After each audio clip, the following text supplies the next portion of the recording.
Nama saya XXX.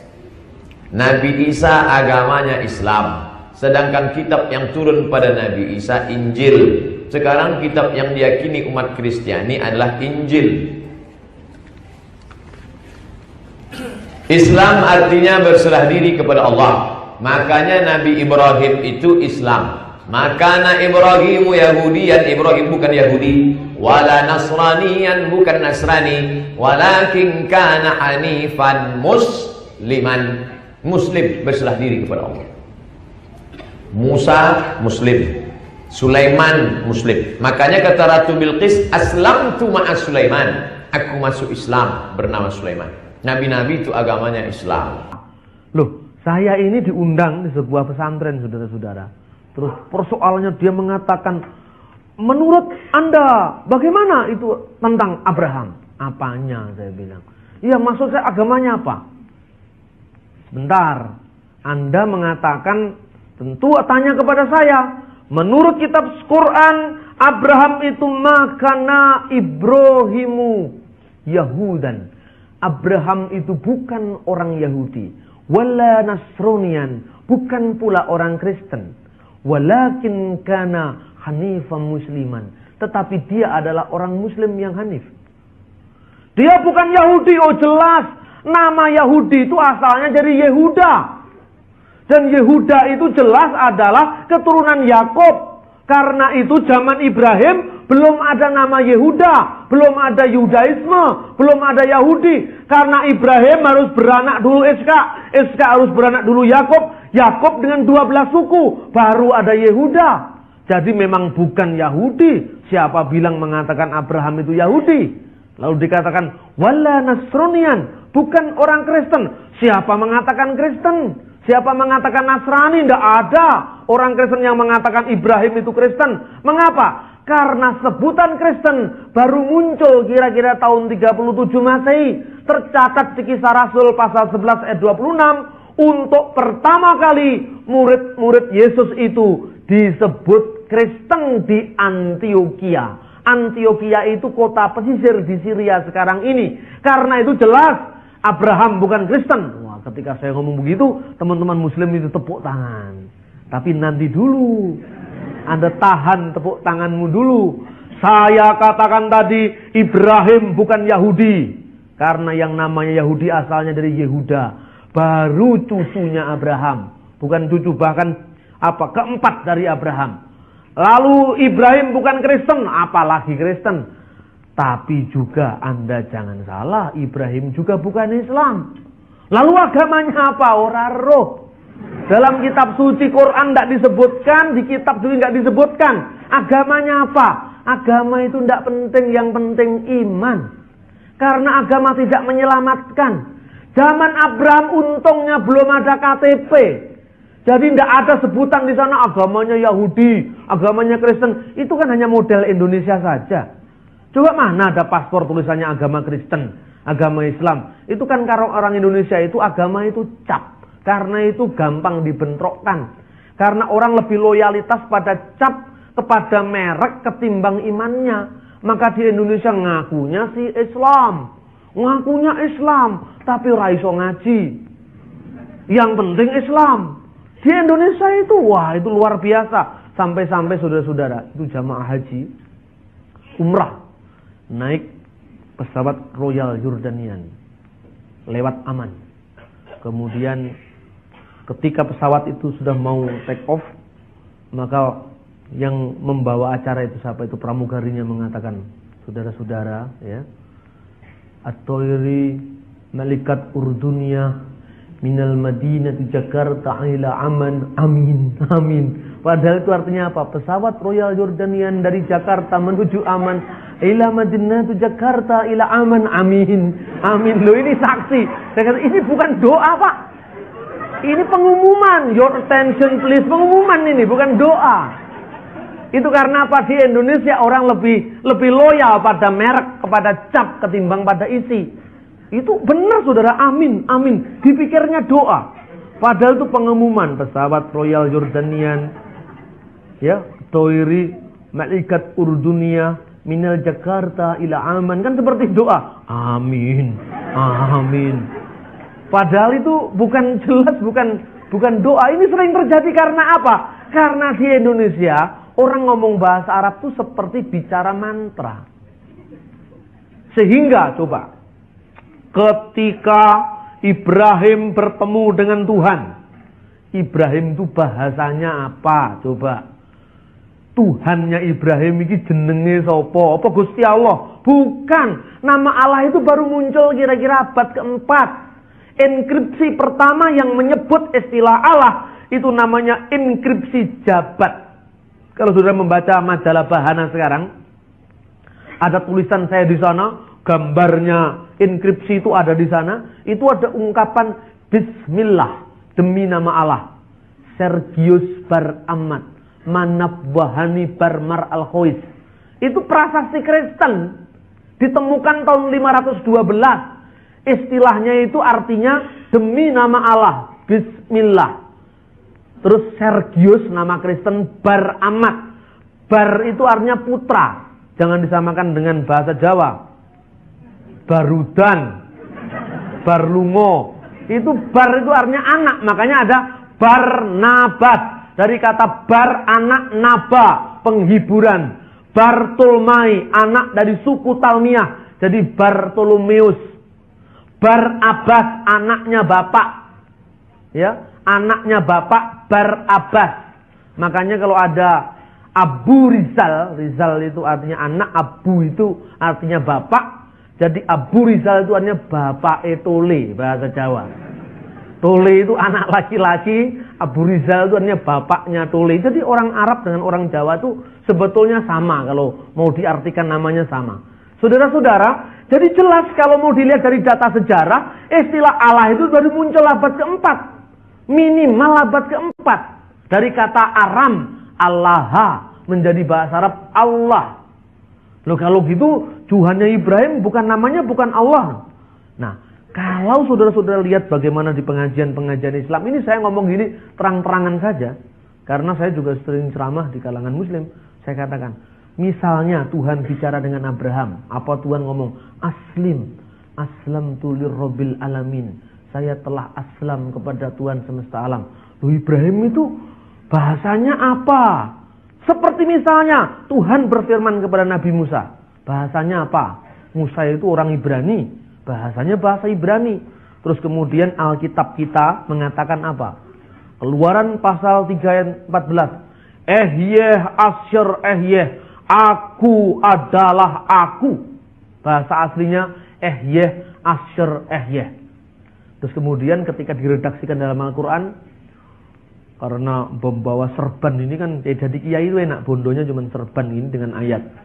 Gak pernah orang kiai mengatakan, mari kita baca kitab Al-Quran, surat Al-Baqarah. Gak pernah. Cuman saudara-saudara rahimatullah, Allah subhanahu wa ta'ala berfirman di dalam Al-Quran kepada Nabi Musa. Ini gaya-gayanya Jainuddin Amjad ini, ulama Betawi. Innani anallahi la ilaha illa anna. Yang artinya itu kemudian orang-orang yang dengar semua, wah, apalagi kalau nama Nabi sudah disebut, Allahumma sholli wa sallim. Wah, saya kadang-kadang terbelit suatu pertanyaan. Apa kira-kira dulu itu kejadiannya pancen ngono beneran apa gitu? Lah kira-kira kalau Tuhan ngomong kepada Nabi Musa itu kan bahasanya bukan Arab, tapi bagi orang Islam, wis percaya tenan bahasanya Arab. Seolah-olah Musa itu orang Arab, bukan orang Yahudi. Kan begitu. Makanya innani anallahi la ilaha illa ana. Saya jawil teman saya. Kalau umpama Gusti Allah itu datang kepada yang namanya Ronggo Warsito, kira-kira omongannya itu gimana? Coba, ini ngomong sejarah loh ini. Ronggo Warsito, don't be afraid Ronggo Warsito, apa gitu? Enggak, Ronggo Warsito bukan orang British English, bukan American style, bukan. Dia tidak mungkin ngomong don't be afraid Ronggo Warsito. Dia juga mengatakan ya Ronggo Warsito, la takuf, jangan takut, tidak mungkin gitu. Tapi mesti omongannya Ronggo, ojo wasumelang atimu, mesti gitu. Ayo sekarang, ketika Tuhan berfirman kepada Nabi Musa, bahasanya apa? Saya katakan, udahlah, Quranmu juga benar, kitabku juga benar. Tapi kita sekarang bicara sejarah. Kalau Tuhan berfirman kepada Muhammad, misalnya ini ya, bunyinya apa? Iqra, didikte kepada malaikat. Iqra bismi rabbikal ladzi khalaq. Percaya? Percaya, Pak. Karena apa? Bosone podo Arabe. Nah, sekarang Nabi Musa. Musa, apa Tuhan mengatakan? Bismillahirrahmanirrahim. Innani anallahi la ilaha illa ana. Akulah Allah dan tidak ada ilah selain aku. Apa kira-kira begitu? Lalu bahasanya apa ya waktu itu? Bahasanya mesti Ibrani. Oh iya, kalau gitu gimana? Karena di Quran nggak ada bahasa Ibrani. Percaya karo kitab kuwi lho. Ya ada tulisannya ini. Ini yang benar. Loh ini kan kitab sampean loh. Jangan ngomong kitab saya dulu, ini bahasanya kan sama. Loh kan ini bahasa Indonesia. Makanya butuh yang asli. Karena itu orang Kristen butuh kembali ke teks yang asli. Ini contoh dialog. Kalau saudara dengan bahasa Indonesia, orang nggak percaya. Ini kan sama aja dengan bahasanya Quran Jawa Pos. Sama. Jadi saya ini disindir. Wah ini lihat Bambang Nurseno kalau khotbah. Dia ini kalau khotbah sedikit-sedikit bahasa Ibrani, sedikit-sedikit bahasa Arab. Jemaat nggak ngerti. Katanya begitu, ada pendeta yang nyindir begitu sama saya. Ya biar saja lah. Biar orang Kristen dulunya nggak ngerti, lama-lama kan ngerti juga. Tapi kenapa dalam khotbah saya selalu menggunakan bahasa-bahasa asli Alkitab? Karena kebutuhan kontekstual di Indonesia. Saudara ketemu dengan umat Islam, lalu saudara tanya, Alkitab King James Version, American Standard Version, NIV supaya gagah-gagahan ngomong bahasa Inggris, ya toh? Ibrahim bukan orang Amerika. Ibrahim bukan dari Los Angeles. Ibrahim bukan dari London. Ibrahim itu orang Irak sekarang ini. Bahasanya bukan bahasa Inggris. Karena itu memang bergaya ngomong bahasa Inggris. Karena itu sekalipun saya berbicara tentang bahasa asing, tentu bahasanya bukan Inggris atau Belanda. Kecuali kalau saya bicara tentang William Shakespeare, mesti bahasanya Inggris. Tapi yang dibicarakan tokoh-tokoh sejarah dari Timur Tengah, maka bahasanya adalah bahasa asli kitab suci. Nah, saudara perlu tahu bagaimana kira-kira orang Islam dengan bahasa kitab sucinya. Jangan hanya mendengarkan khotbah di gereja. Lihat seminar bagaimana caranya orang Islam mengerti firman Tuhan menurut versi mereka. Orang Islam itu saudara-saudara pokoknya asli walaupun tidak ngerti. Ini Islam. Pokoknya asli loh. Ini Islam. Walaupun nggak ngerti orang Kristen lain. Walaupun nggak asli, sing penting ngerti. Itu kalau Kristen. Makanya bahasanya Indonesia dari bahasa Batak Bible. Itu yang namanya Allah diterjemahkan di bata mula jadi nabolon. Di bata mula jadi nabolon itu Allah yang menciptakan langit dan bumi. Mula jadi nabolon. Itu orang Batak. Horat bah, habis beras makan gabah. Itu orang Batak itu. Orang Madura, kitabnya bahasa Madura, Alkitab namanya. Yesus anak domba Allah, Gusti Yesus embikna Gusti Allah. Nah, ini Madura. Lalu orang Kristen kadang-kadang enak, enjoy. Nggak salah, tapi nggak otentik. Itu benar, tapi nggak asli. Sementara orang Islam yang diinginkan adalah keaslian. Begitu muncul Alkitab bahasa aslinya, bahasa Ibrani. Jemaat saya suruh beli. Untuk apa Pak? Nggak ngerti artinya. Wis to, percaya karo aku. Tukunen. Harganya nggak mahal ini. Kalau saudara beli di bahasa Inggris, apa itu yang di edisi dolar, itu 300.000 harganya kalau dirupiahkan. Kalau di Indonesia Lai sudah bikin Alkitab, harganya harganya 37 rupiah, tapi tidak laku. Coba lihat di toko-toko buku Kristen. Namanya apa Alkitab bahasa asli Ibrani? Tidak laku Pak, di sini nggak dijual. Padahal saudara bawa saja, saudara-saudara. Saudara hanya bawa Alkitab bahasa asli. Itu mesti dilirik sama orang Muslim. Itu bahasa apa Pak? Kayak rumahnya rayap itu katanya. Bahasa Ibrani ini. Bahasa apa itu? Bahasanya Nabi Musa. Bahasanya Nabi-Nabi Daud, Sulaiman. Itu aslinya ini. Katanya orang Madura, masih ada ya. Kok bahasanya kayak rumahnya rayap Pak. Ini yang penting. Asli ini. Ternyata dipikirnya Alkitab kita itu tidak asli. Karena itu orang Madura baca Alkitab Madura. Sampai-sampai di Kristen itu bebas. Kebebasan yang kadang-kadang tidak lagi ada batas antara ini dunia sakral, ini dunia sekuler. Karena itu musiknya harus dibatasi juga. Silakan Anda menyanyi, enak lagunya ya. Tuhan Yesus setia, itu sahabat kita. Lagunya kan stylenya sama dengan ini. Terlambat sudah, terlambat sayang. Kan sama itu. Tuhan Yesus setia. Gitu? Jadi orang nyanyi di diskotik, nyanyi di band, begitu lihat Kristen, wah ini cocok ini. Makanya Kristen itu banyak didukung anak-anak muda. Karena apa? Dukungannya kadang-kadang belum iman. Wah, daripada nyanyi di sana bayar, di gereja kan gratis. Berdoa dapat berkat lagi kan enak, itu enggak salah. Tapi ada batasnya.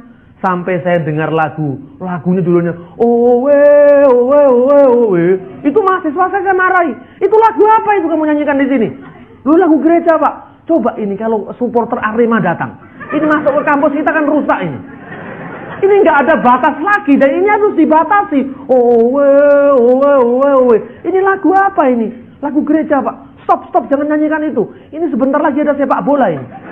Ini kalau orang sepak bola datang ke sini dipikir kamu supporter Roma, apa Arema. Lah ini sering terjadi, saudara-saudara. Ada lagi seorang hamba Tuhan dari Madura. Saya datang disuruh khotbah. Dia juga khotbah. Pertama lagunya yang saya dengar apa? Lagunya itu. Tuh dari kekasih jiwaku, la la la la la la la la la. Itu saya bisa terima, bagus. Tapi diawali inilah qasidah in Madura katanya. Ini kan hamba Tuhan dari Madura. Ditambahi Yesus, Yesus. Loh ini kan lagunya Oma Irama. Dimasukkan gereja. Ani, ani, sungguh aku tahu. Ini kan dikira pengamen, saudara-saudara.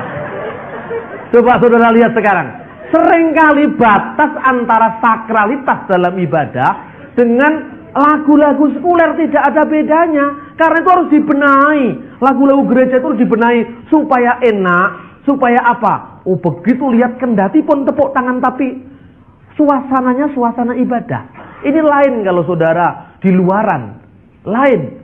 Orang Yahudi itu silahkan memuji Tuhan kalau dia datang ke pelataran bait Allah. Memuji-muji Tuhan. Hafa, nagila hafa, nagila hafa, nagila niranina, hafa niranina, hafa niranina, hafa niranina. Itu dinyanyikan di gereja. Orang tanya kepada saya, wah luar biasa Pak, hebat lagunya. Lagu apa itu? Lagu bahasa Ibrani. Kamu tahu artinya? Lagu bahasa Ibrani itu hafa niranina, itu artinya apa? Tidak ada satu kata pun yang menyebut Tuhan. Oh masa iya? Indonesianya itu kalau diversikan Indonesia, sorak-sorak bergembira, bergembira semua. Itu artinya begitu. Coba Anda nyanyikan itu kalau di gereja. Muslimnya lewat, oh, ini bahasa apa ini? Kok aneh bahasanya? Dia tanya, bahasa apa? Bahasa Ibrani. Saya jawab, bahasanya Nabi Musa. Berhenti sebentar, dia dengar. Ketika saya lantunkan pujian dalam bahasa Ibrani, saudara, bahasa Ibrani itu indah-indah.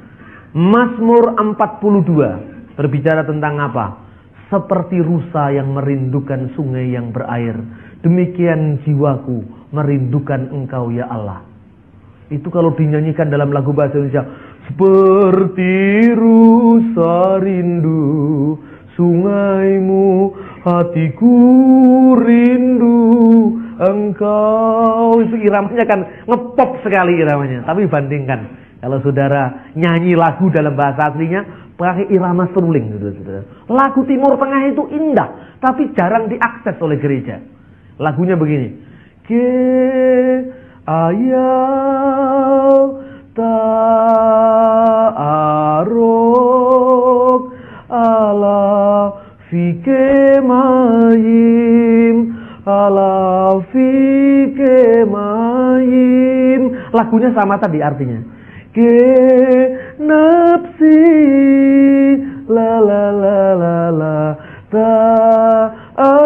ta'aruk eleika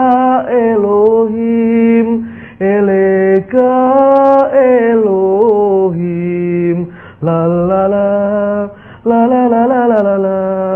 Ini lagu-lagu indah sekali saudara-saudara kalau kita lihat. Tapi kita ini kan trennya sekarang lagunya ya, ini ada spesialisnya sendiri, Pak Frankie Siombing spesialisnya. Ini untuk menjangkau anak-anak muda yang suka cek cek cek cek cek cek, itu pasti tertarik dengan Frankie Siombing. Tapi yang model-model lagu begini ini yang iramanya agak ini, yang tinggi-tinggi sekali. Lalu kalau diarabkan, saya nyanyi lagu itu dipikir itu lagu Arab. Saya terjemahkan lagu itu. Hakada nafsi ilaika ya Allah, ilaika ya Allah. Hakada nafsi ilaika ya Allah, ilaika ya Allah. Dipikir lagunya Bimbo, saudara-saudara. Bukan, ini lagu Mazmur 42. Ilaika Elohim